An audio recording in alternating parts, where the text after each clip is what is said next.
Good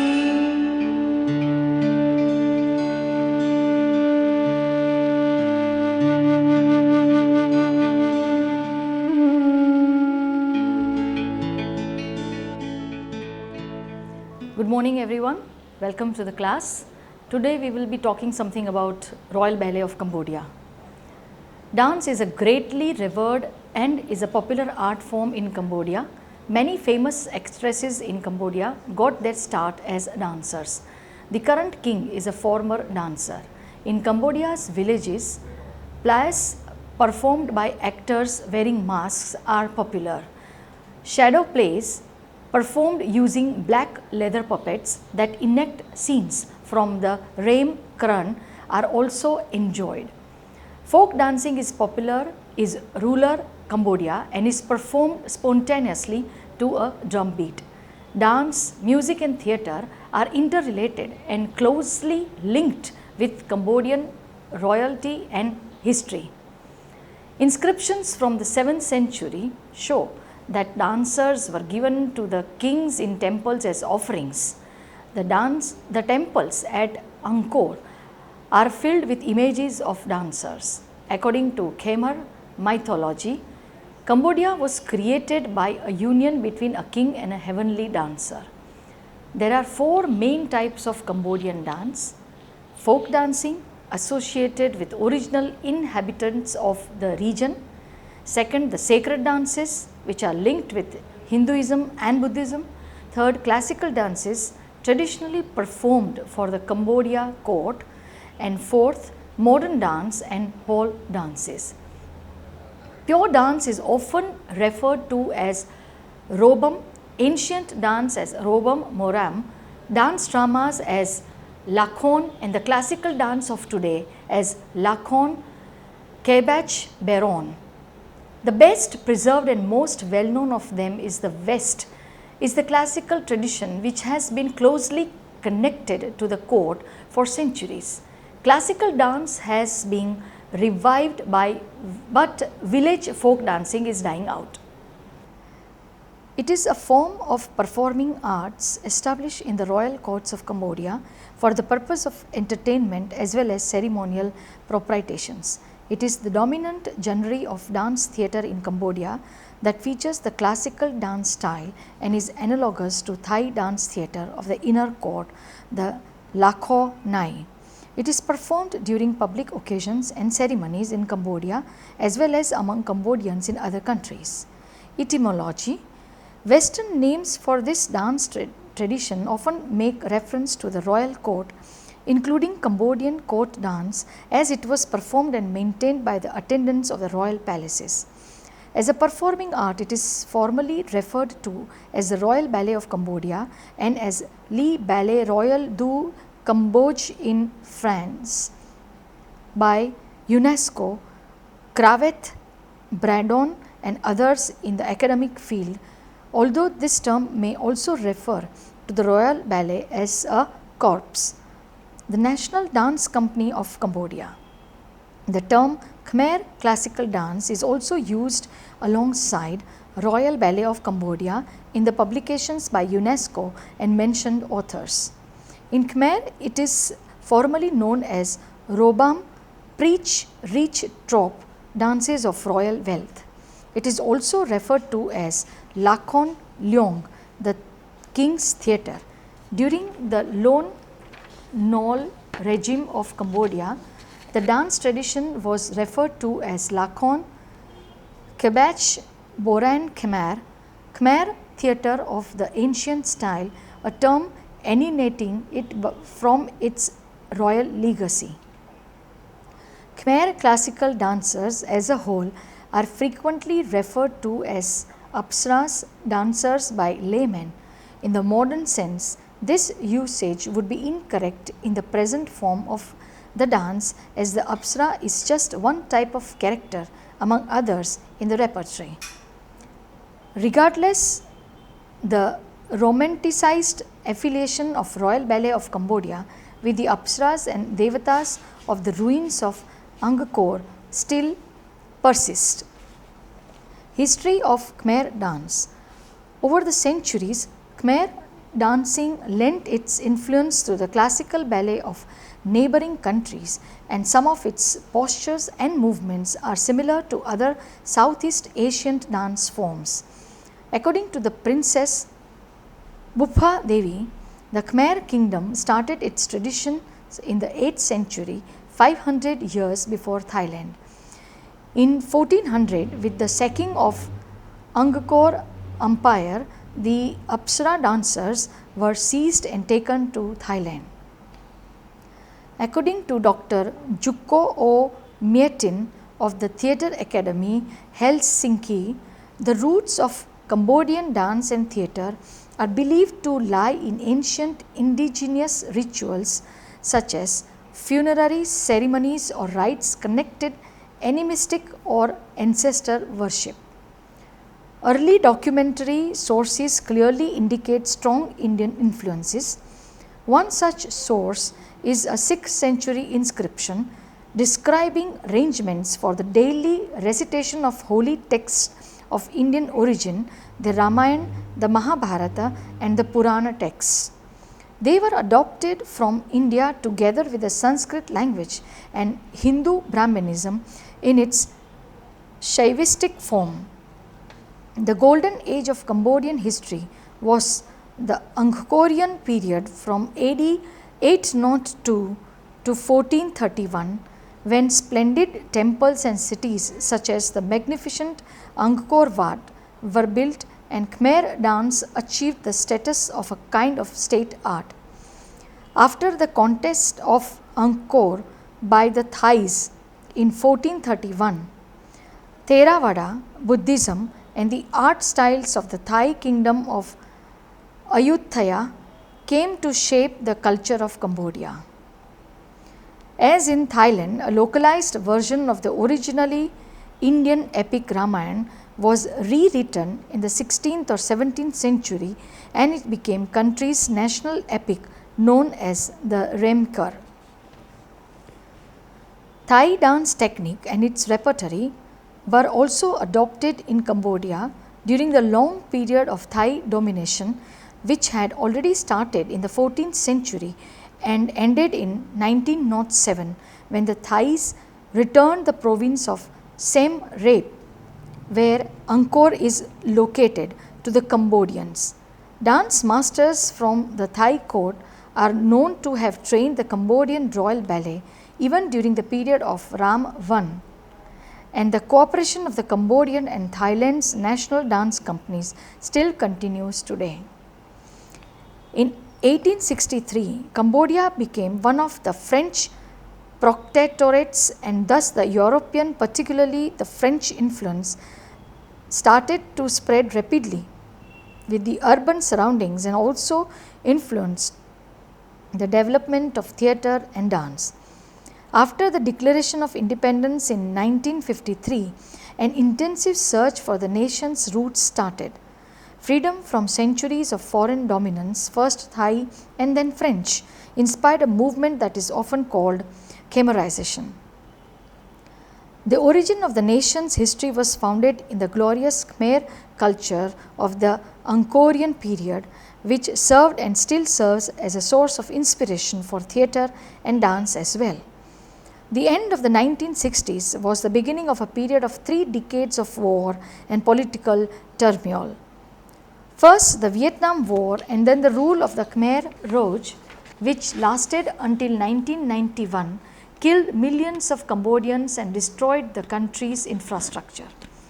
Cambodian scholars such as Pek Tum Cravel and French scholar Georges Grosselier have claimed Khmer classical dance as a tradition maintained since the Angkor period. Other scholars theorize that Khmer classical dance, as seen today, developed from or was at least highly influenced by Siamese classical dance innovations during the 19th century, and precedent forms of Cambodian dance were different from the present form. According to James R. Brandon, the Lakhon Nai of Siam was the main influence on Cambodian court dance in the 1800s. Martin Benham also mentions performers from Thailand were brought to restructure the dance tradition for the royal court of Cambodia during the same period. In it, there were Siamese performers in the royal court of Cambodia during the 19th century, according to most renowned sources of the royal ballet, Grosslier included. This suggests a strong connection to the court dances of Siam and its influences. Siamese taught Cambodia its lost art form, which had preserved after sacking Angkor.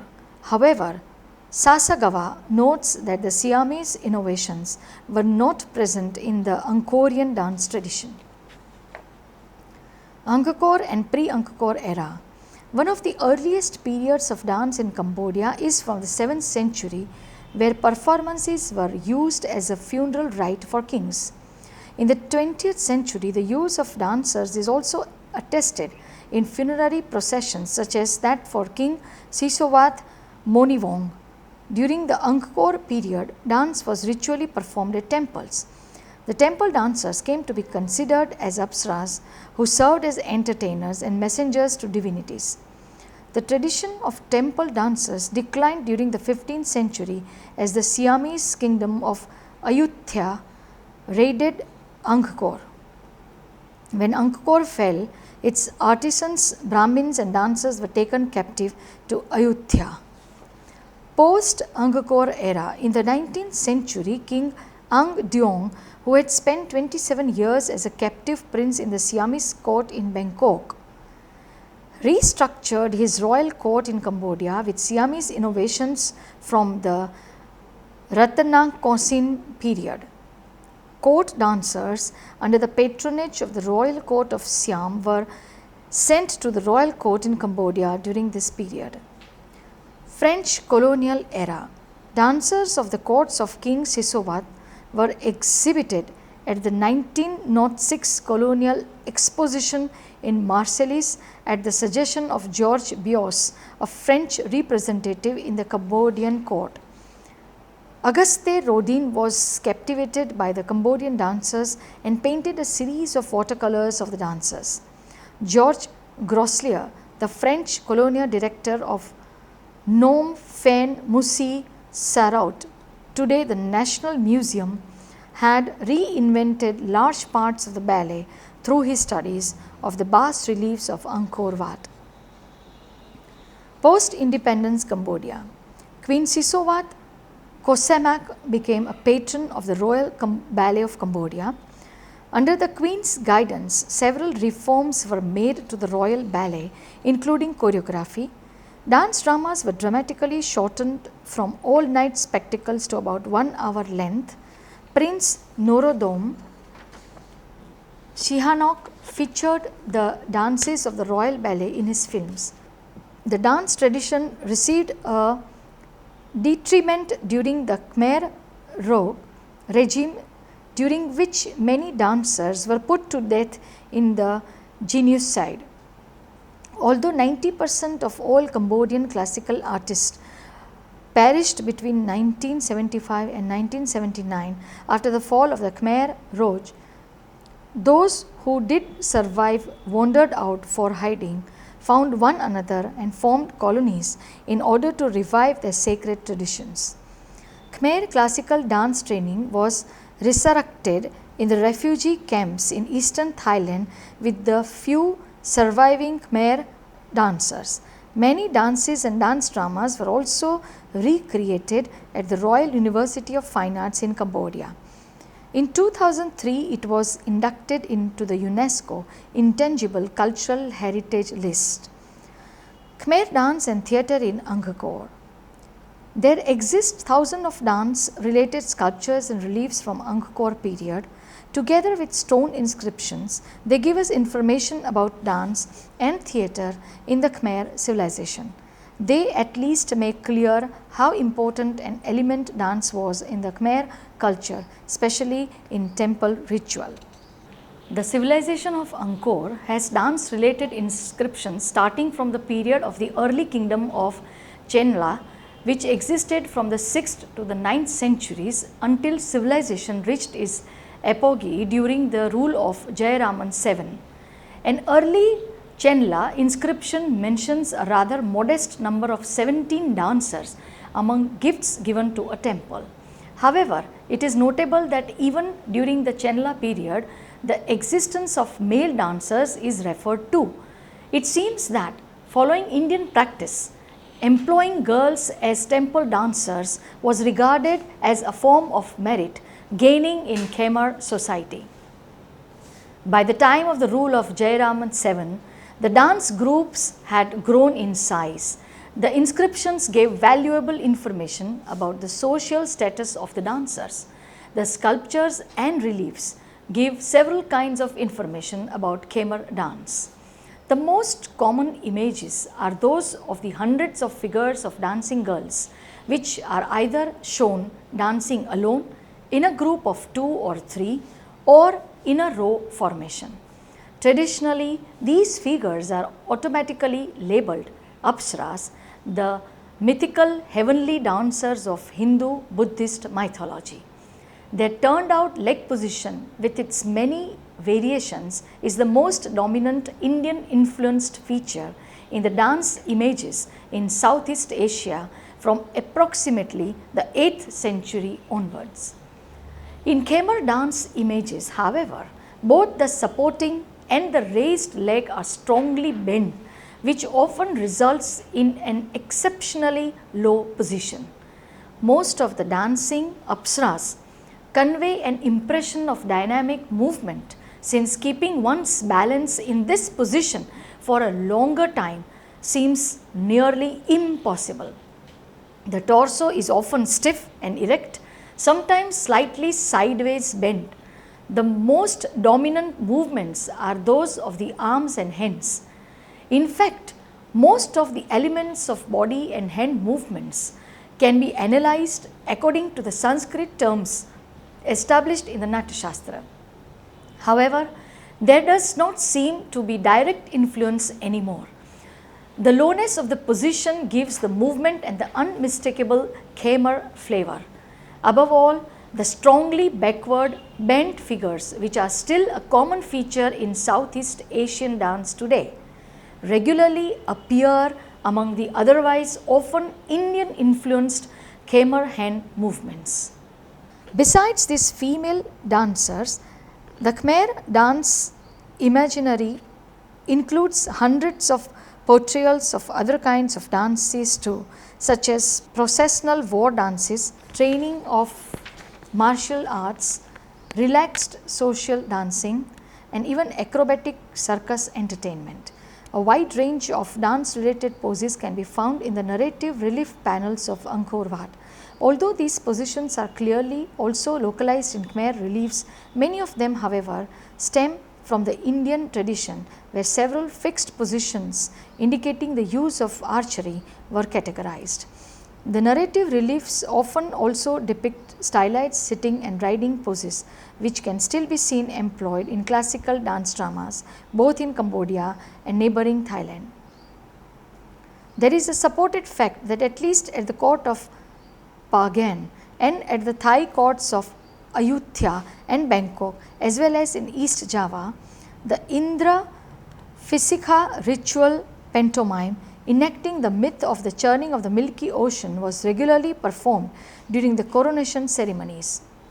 The large scale mythological dance dramas were performed by male actor dancers would explain the contradiction between the Khmer inscriptions and the imaginary, which only rarely shows any male dancers. This is supported by the fact that at the Thai courts of Ayutthaya and Bangkok, the inheritors of the Khmer legacy, the large scale dance drama Kon enacting scenes from the localized Ramayana were originally performed by male dancers only. Indeed, when one compares the dance related information provided by the reliefs of Angkor with still living dance traditions, it is exactly the Thai Khon and its sister form, the Lakhon Khol of Cambodia. Thai influences on Khmer dance and theatre after Angkor.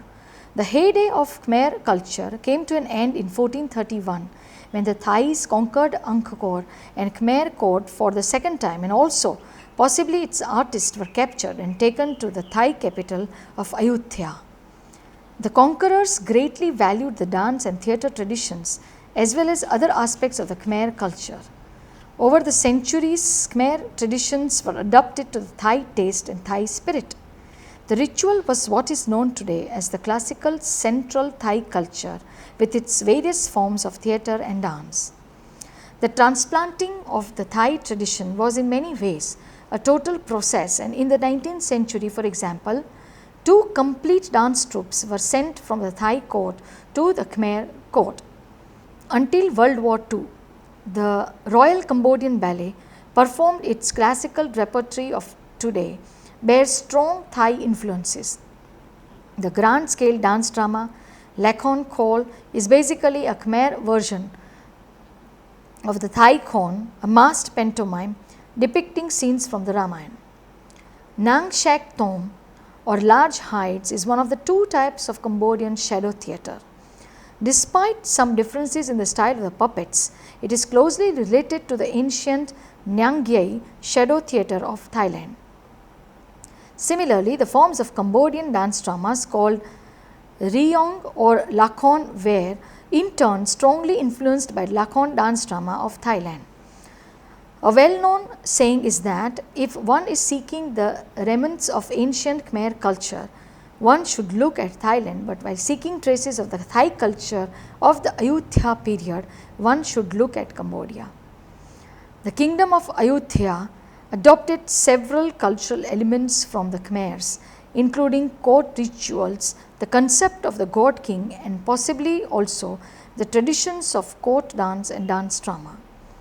Cambodia, on the other hand, was annexed to Thailand, and the culture of Ayutthaya formed the basis of Cambodian Buddhist art as well as court arts. Cambodian dance and the Khmer Rouge.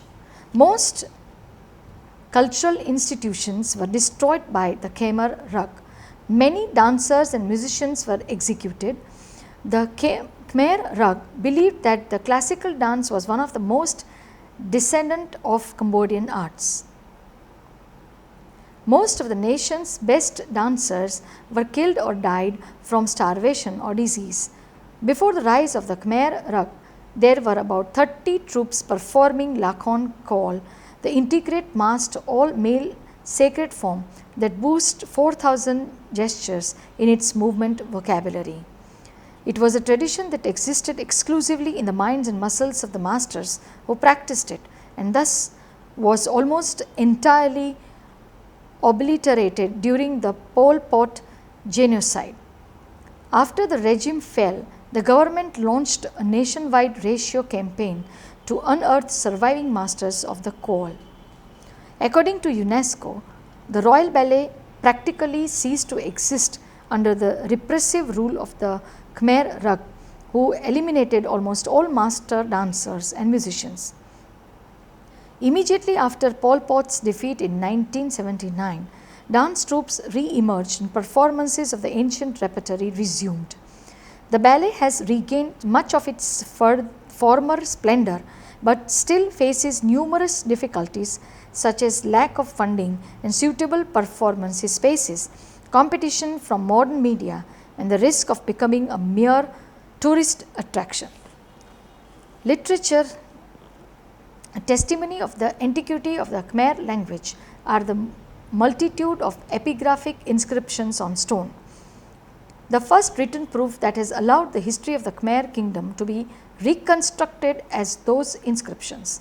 These writings on columns, stelae and walls threw lights on the royal lineages, religious edicts, territorial conquests and internal organizations of the kingdom. Following the stone inscription, some of the oldest Khmer documents are translations and commentaries of the Pali Buddhist text of the Tripitaka. They were written by the monks on palmyar palm leaves and kept in various monasteries throughout the country. The Vidya-mitra is the Cambodian version of the Ramayana, the famous Indian epic. The Remkar is composed in rhymed verses and is staged in sections that are adapted to dance movements interrupted by Khmer artists. The remker is the most ambitious form of traditional Cambodian theatre. Cambodia had a rich and varied traditional oral literature. There are many legends, tales and songs of very ancient origin that were not put into writing until the arrival of the Europeans. One of the most representative of these tales was the story Vorwon Grand Sorong, a long story about two Khmer princes that was first put into writing by Auguste Pavy. In 2006, the Vorwong and Sorwong story was enacted in dance form by the Royal Ballet of Cambodia. Tum Thue, which has been compared to Shakespeare's Romeo and Juliet, is probably the most well-known indigenous story based on Ta poem first written by a Khmer Mon named Sam. A tragic love story set during the Lovek era, it has been told throughout Cambodia since at least the middle of the 19th century. The story has been portrayed in many forms, including oral, historical, literary, theatre and film adaptations. Some talented members of Khmer royalty such as King Ang Deong and King Tomme Racha II have produced lasting works of literature as well. Prolific King Ang Deong is most famous for his novel Kakei, inspired from a Jataka tale about an unfaithful woman. Shadow theatre, it comes in two forms. Sebek Thom, which is the big puppets that are actually panels depicting certain characters from the story, and second, Sebek Tut, small articulated puppets. The black leather puppets are held in front of light source, either in front or behind a screen, creating a shadow or silhouette effect. Sebek Thom is the most uniquely Cambodian, more formal of the two types, restricting itself to stories from the Remker. The performance is accompanied by a pin piet orchestra and narration, and the puppeteers end silent, moving the panels with dance-like movements. Sebek Tut has a far lighter feel, presenting popular stories of heroes, adventures, love and battles, with or without orchestra, and with the puppeteers often doing the narration. Most dance performances in Siem Reap offer a mixture of classical and theatrical folk dances. A few venues offer shadow theatre. Nang Spek or Lakhon Nang Spek is closely related to the Nang Yai of Thailand, Wayang and Indonesia, like the islands of Java and Bali, thus implying the Nang Spek may have an Indonesian origin many centuries ago. Nang Spek is also a dying art form and may disappear because of the decline in popularity due to the introduction of modern entertainment. There are three kinds of shadow theatre Cambodia. Nang Spek Thom is an art that involves mime, song, music as well as dance and narration to the accompaniment of the pin piet orchestra. It most often features the remker. Nang Spek Toch, also called Nang Kalun and sometimes called Yang, uses smaller puppets and a wide range of stories. Spek Pure used colored leather puppets. Modern dance in Cambodia. Despite the great royal dance troupe's success at the Marseillais Colonial exhibition in 1906, Dane and dance drama declined in the early 20th century. A revival started during the 1940s. Prince Sihanouk, later King, Prime Minister and the head of state, employed the royal dancers as cultural ambassadors during his visits abroad as well as during the state celebrations. Sihanouk is a great admirer of both Cambodian and French culture. New dances, mainly non-dramatic pure dances, were created in the 1940s, while the traditional Dane dramas were often shortened to suit westernized tastes. In 1962, Sihanouk gave the royal dance troupe the status of a national institution, and it got its own theatre building some years later. After the declaration of independence in 1953, an intensive search for the nation's roots started. Freedom from centuries of foreign dominance, first Thai and then French, inspired a movement that is often called Khmerization. The origin of the nation's history was found in the glorious Khmer culture of the Angkorian period.